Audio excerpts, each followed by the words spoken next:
ମଣିଷରେ ପରିଣତ ହୁଅନ୍ତି। ଉନ୍ନତ ଓଡ଼ିଶାର ସ୍ୱପ୍ନ ସେତେବେଳେ ସାର୍ଥକ ହେବ ଯେତେବେଳେ ପ୍ରତ୍ୟେକ ଶିଶୁଙ୍କ ଗୁଣସରୀୟ ଶିକ୍ଷା ଓ ଦକ୍ଷତାମୂଳକ ପ୍ରଶିକ୍ଷଣ ମିଳିବ। କିନ୍ତୁ କେବଳ ଶିକ୍ଷାରେ ଓଡ଼ିଶା ଉନ୍ନତ ହେବା ସମ୍ଭବପର ନୁହେଁ, ତାହା ସଂସ୍କୃତି ମୂଲ୍ୟବୋଧ ଆବଶ୍ୟକ। ଓଡ଼ିଶା ମହାନ ସାହିତ୍ୟ ଶିଳ୍ପ ସଙ୍ଗୀତ ଓଡ଼ିଶୀ ନୃତ୍ୟ ଚିତ୍ରକଳା ଆମ ଗର୍ବ ଗୌରବ।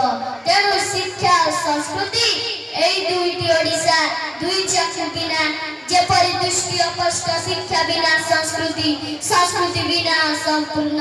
ଯଦି ପ୍ରତ୍ୟେକ ଘରେ ଶିକ୍ଷାର ପ୍ରସାର, ଯଦି ପ୍ରତ୍ୟେକ ହୃଦୟରେ ସଂସ୍କୃତି ରୋପିବା, ତେବେ 2036 ମସିହା ସୁଶିକ୍ଷିତ ସଂସ୍କୃତି ସମୃଦ୍ଧି ରାଜ୍ୟ ଭାବେ ପରିଣତ ହୋଇପାରିବ। କଥାରେ ଅଛି ଯାହା ଓଡ଼ିଶା ମାଟିରେ ନାହିଁ ତା ଅନ୍ୟ କୌଣସି ଠାରେ ମଧ୍ୟ ମିଳିବ ନାହିଁ। ଆମ ପାଲା ଦାସକାଠିଆ ଗୋଟିପୁଅ ନାଚ ସମ୍ବଲପୁରୀ ଶାଢ଼ୀ ଆମ ମହାନ କୋଣାର୍କ ମନ୍ଦିର ଜଗନ୍ନାଥ ମନ୍ଦିର ବଡ଼ିଚୁରା ଶାଗ ପଖାଳ ଆମ ଖାଦ୍ୟ। ଆମ ପୂର୍ବପୁରୁଷମାନେ କେଇ ଖଣ୍ଡ କାଠି ନେଇ ନକ୍ଷତ୍ର ଗୁଡ଼ିକର ଦୂରତା ମାପି ପାରୁଥିଲେ।